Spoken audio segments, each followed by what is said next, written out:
Nagsimula sa isa, naubos ang 5, hanggang umabot ng 15. Pagdating ng 20, hindi na makatayo. Busog na busog, lubog na sa pagkaupo. Yan na nga ba sinasabi, hindi naman babae. Yun nga, dito nga lang sa Pilipinas, yung reality na mahal din yung capability mamili.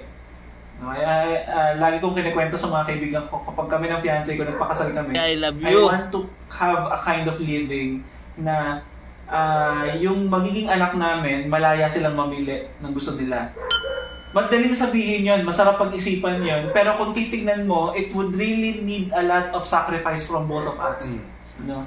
Dahil para mabigyan namin ng capability yung mga magiging anak namin ng kapasidad mamili, kailangan naming taasan yung quality ng pamumuhay namin. Para gustuhin mo nilang mag-aral dito, gustuhin mo nilang mangibang bansa sila, not out of necessity, but out of choice. Kasi marami sa atin, marami sa kababayan natin, nangingibang bansa sila, hindi dahil gusto nila, kundi dahil yun na lang yung way para umahon sa kahirapan. Excuse me. So, yung kapasidad ng isang pamilya, ng isang anak na mamili ng profesyon na gusto niya, malaking bagay yun. Dahil, minsan sasabihin mo po, dapat nga magpasalamat ka kasi nakakapag-aral ka. Totoo naman, malaking bagay naman talaga yan, nakakapag-aral ka. Pero magkaiba kasi yung wala kang choice gawin yan, sa ginagawa mo yan kasi pinili mong gawin yan. Parang, yung sa sinasabi mo, based dun sa nabasa ko nung nakaraan article, para ma-reach mo yung ganong standard of living na hinahanap na mabigyan ng choice yung mga anak, sabihin natin family of 3 or 2, at least meron kang, sa ngayon 2024 at least meron kang nasa 200,000 a month yung income mo.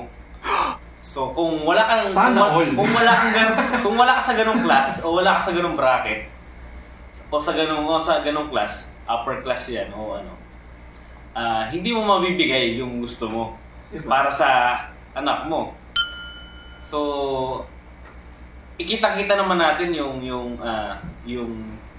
gap. Yung gap ng sobrang mayayaman at yung mahihirap na punta ka sa Mandaluyong. Doon pa lang sa taas ng bilihin tumaas ang bilihin, hindi mararamdaman na mayayaman. Wala. As is yun. Regular. Pero sa mga middle class pababa, ramdam mo yan. Diba? Ramdam mo yan sa pagsa-celebrate na ng Pasko kunyari.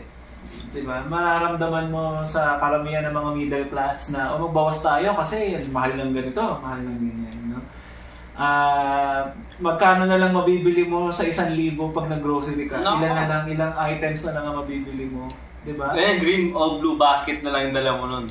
Diba? So, makakamayin mo na lang Diba? Ilan na lang yung mabibili mo. Diba? So, yung quality ng pamumuhay, no? May trabaho ka nga, pero may quality ba? Diba?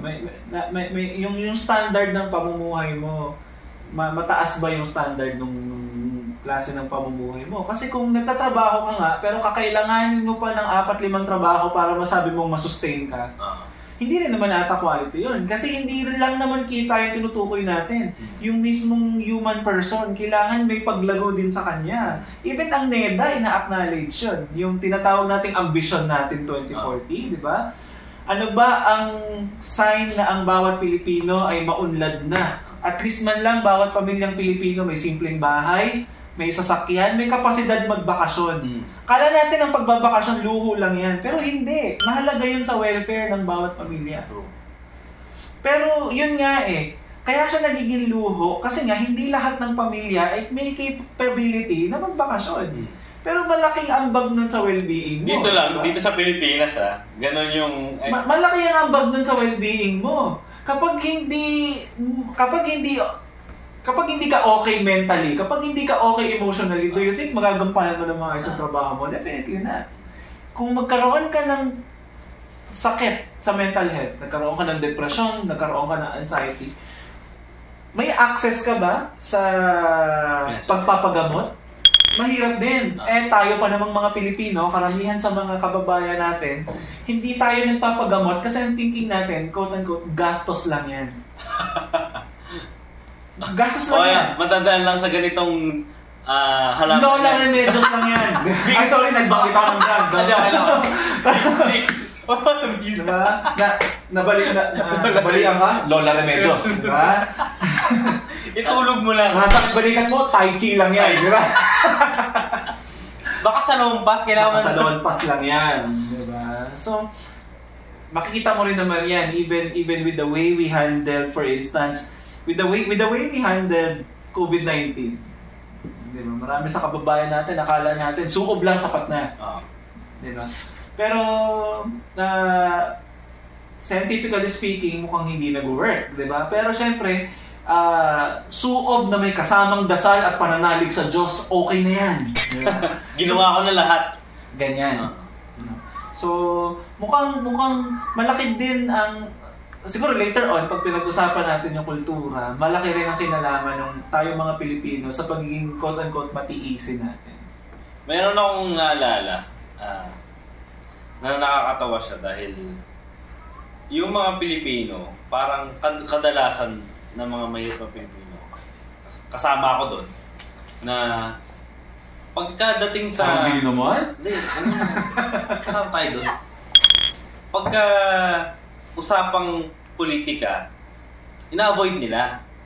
Parang ayaw nila pag-usapan, pero pinag-uusapan nila yung gastusin, yung bilihin, na hirap na sila, tapos susunod, lalong lumalala lang yung kahirapan, o kaya lalong tumataas din magbilihin. Na hindi sila aware, isyong political din yan. Diba? Akala lang nila, pinag-uusapan nila is commodities, pero kaya umakyat yan, kaya umakyat to, o kaya bumaba to kasi gumalaw si ganitong tao. Na sa kanila ayaw nila pag-usapan nyo kasi nga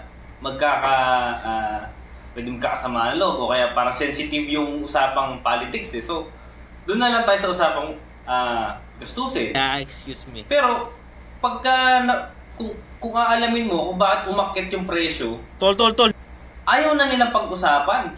Yun yung napapansin ko sa mga karamihan nating kababayan. Sobrang nagrereklamo sila sa sahod, nagrereklamo sila sa taas ng bilihin. Pero kung natanggap mo yung Italiano Gold mo, hindi mo na po problemahin. Ang problema, wala pa akong natatanggap eh. Nagpalista eh, may nagpalista. Hindi mo pa natatanggap yung sa'yo? Yung amin, nakuha na namin eh. Okay. Yun nga eh, no? Hindi kasi clear kung ano ba talaga yung ibig sabihin ng politikal.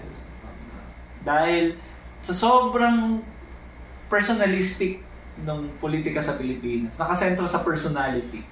Akala natin, pag pinag-usapan natin Aquino Marcos, Marcos Lenny, or whoever names na lulutang dyan, akala natin yun lang ang politikal.